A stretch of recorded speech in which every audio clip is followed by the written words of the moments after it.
Assim Falou Zaratustra é sem dúvidas o livro mais complexo de Nietzsche. Os diversos conceitos e metáforas que são apresentados são complicados e muitas vezes mal interpretados pelas pessoas. Um bom exemplo disso é a famosa declaração da morte de Deus. Nesse vídeo eu me proponho explicar de forma simples e fácil, para que qualquer um entenda, o primeiro discurso de Zaratustra, que apresenta a morte de Deus, as 3 metamorfoses do espírito, o além do homem e o último homem.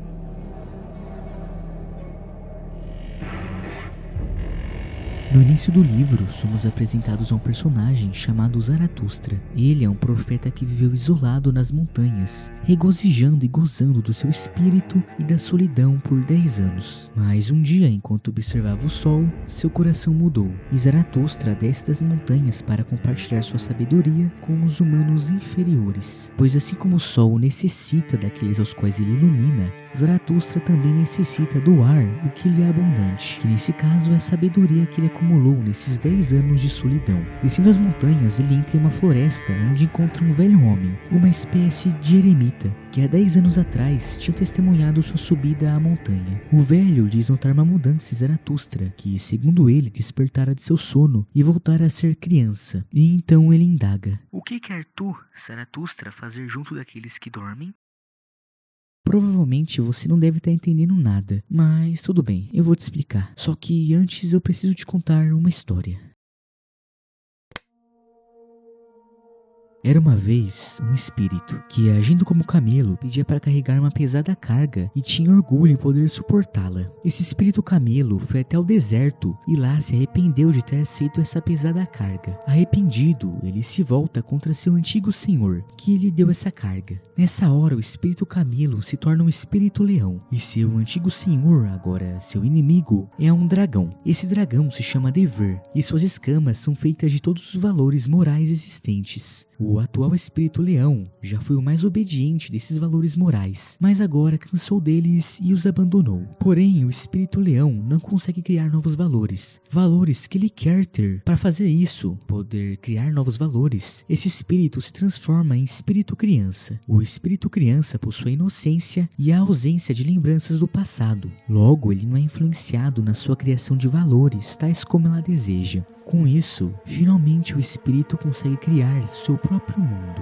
O espírito nessa história seria provavelmente o exemplo de uma pessoa, de uma consciência que passou pela transformação. O estágio do camelo é aquele em que normalmente começamos nossa vida moral. É o estágio em que recebemos os valores morais da nossa sociedade, da nossa cultura, da nossa religião e dos nossos pais. É quando aprendemos o que seria o certo e o errado, o justo e o injusto, e o bem e o mal. O camelo sente prazer e até de certa forma gosta de suportar esses valores morais e seguir as regras que lhe são impostas. E como diz na história, ele não reclama de nada disso, mas se orgulha de poder suportar uma carga tão pesada. Um bom exemplo disso na vida real seriam os valores culturais e morais que as pessoas possuem, como por exemplo não praticar sexo antes do casamento, não usar drogas, fazer uma boa faculdade, casar e ter filhos. Nós somos educados nesses valores, e mesmo que seja difícil, buscamos segui-los e respeitá-los. Quando conseguimos suportá-los e superá-los, nos sentimos realizados e temos até mesmo uma leve sensação de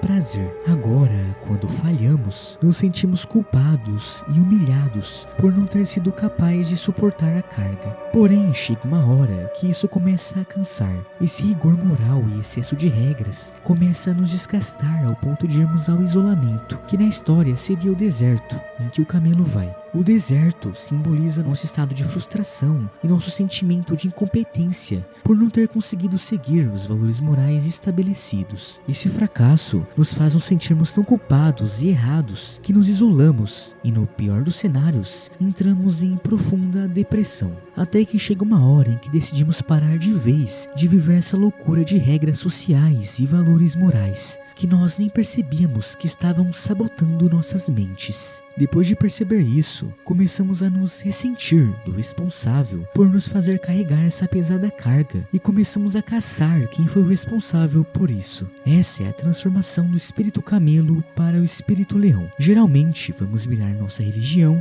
nos nossos pais e na nossa sociedade, porque de certa forma foram eles que nos criaram e nos ensinaram todos esses valores morais e sociais. O dragão da história, o Senhor do Camelo, representa todas essas pessoas, e seu nome, dever, ou você deve, significa todo o peso que essas personificações da moral colocam sobre nós. O leão, agora inimigo de seu senhor, que são as pessoas que o fizeram carregar esse grande fardo moral, começa a se rebelar contra eles e deseja poder ter liberdade para escolher o que quer, mas ele não sabe o que quer. E então vem a metamorfose do espírito leão para o espírito criança, que é o espírito que sabe o que quer. A criança é um ser puro, que ainda não foi contaminada pelos valores tradicionais. A criança é capaz de saber o que é bom ou ruim para ela, o que ela considera certo ou errado fazer. Porém, em algum momento ela terá que abandonar essas noções para se adequar ao mundo em que ela vive. Por exemplo, ela pode querer não se vestir e brincar nua na rua, pois está muito calor lá fora, e o calor é ruim e faz mal para ela. Mas ela não pode ficar nua na rua, ela deve usar uma roupa. É um padrão cultural da sociedade onde ela vive, afinal. Eles não são Adão e Eva. Agora, imagine uma criança que nunca foi contaminada e sempre pôde tomar suas decisões conforme suas necessidades e vontades. Essa seria a criança mais feliz do mundo, pois ela viveria no mundo em que ela mesma criou. Um filme que retrata muito bem a metamorfose é o The Joker, de 2019. Na história, Arthur Fleck era constantemente humilhado pela sociedade em que vivia e aceitava isso como se as coisas tivessem que ser desse jeito. Ele era um camelo. Certo dia, porém, ele se revolta e começa a agir contra aquilo e aqueles que o tinham deixado daquele jeito. Essas pessoas são os dragões, e essa revolta dele é a metamorfose dele de camelo para leão. Após ser colocado toda a sua raiva para fora, ele se redescobre e se refaz, criando um novo eu, abraçando tudo aquilo que ele deseja, se tornando uma criança. Smile, though your heart is aching. Smile, even though it's breaking. When there are clouds in the sky, you'll get by if you smile. Through your fear and sorrow, smile, and maybe tomorrow. Tendo explicado isso, provavelmente você já deve ter entendido que quando o velho diz que Zaratustra despertou e se tornou uma criança, ele quis dizer que Zaratustra, quando subiu a montanha, era um camelo que, carregando o fardo dos valores morais, se sentia culpado por ter quebrado alguma regra social ou valor moral, e então decide se isolar, indo para o deserto, que no caso são as montanhas. E lá, durante os 10 anos de solidão e reclusão, ele passa da metamorfose do camelo para leão e do leão para criança. O velho, então, como eu disse anteriormente, pergunta a Zaratustra o que ele quer junto daqueles que dormem, referindo-se aos homens camelo fora das montanhas. Zaratustra apenas retruca dizendo que ama os homens. O velho homem então diz que ele deveria reservar seu amor apenas para Deus e não para os homens, que são seres demasiadamente imperfeitos. Zaratustra e o homem continuam conversando e rindo como dois meninos riem. Pegou a referência? Quando Zaratustra se encontra novamente só, ele profere uma das mais famosas frases de Nietzsche. Como será possível? Esse velho santo na sua floresta ainda não soube que Deus está morto? Essa frase, Deus está morto, não significa que Deus realmente morreu, mas sim que Deus, o Deus do cristianismo, que é o mesmo Deus do platonismo, não tem mais forças para atuar ou de certa forma influenciar o mundo como antigamente. Então, quando Nietzsche diz que Deus está morto, ele não está anunciando seu ateísmo, mas ele está anunciando a morte daquilo que se considera valor e verdade absoluta. Deus está morto aqui seria mais como a morte da metafísica, ou seja, da crença em um sentido ou fundamento superior.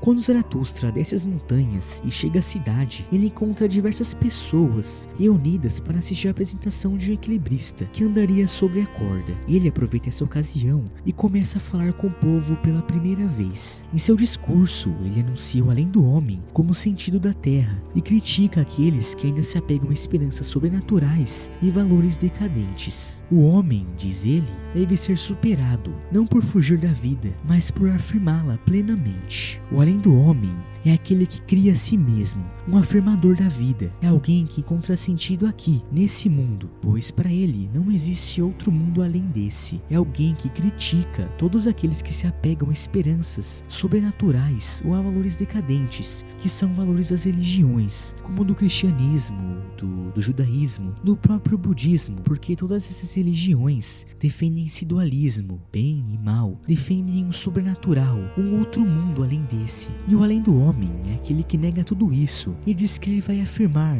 aquilo que ele tem, que é o aqui, agora. Esse foi o primeiro discurso de Zaratustra ao povo, e nesse discurso ele convida os ouvintes a abandonarem a moral de negação e enfrentarem aquilo que ele chama de a hora do grande desprezo. A hora do grande desprezo é o momento em que o indivíduo percebe que seus valores mais elevados, como felicidade, razão, virtude, são vazios e insuficientes para dar sentido à vida. Um exemplo disso é uma pessoa que coloca o sentido da sua vida a, sei lá, praticar a caridade ou a virtude. Esses valores só são vazios e não podem dar sentido à vida. E é nesse momento, na hora do grande desprezo, que existe a possibilidade de criar novos valores, de ir do homem para além do homem. Mas o povo, por falta de conhecimento, não o compreende e começa a rir dele, preferindo ver o equilibrista. Zaratustra então olha para o povo e diz: o homem é uma corda estendida entre o animal e o além do homem. Basicamente ele quis dizer que nós, humanos, estamos sobre uma corda. Indo para frente, chegamos para o além do homem. Indo para trás, voltamos para o animalesco, para nossos instintos. O objetivo é ir para frente, para a gente poder superar o estado humano e ir para o estado do além do homem. Mas a gente tem que tomar cuidado para não cair no abismo, que é o medo, a mediocridade, a autodestruição e a falta de sentido. E esse é o primeiro discurso de Zaratustra.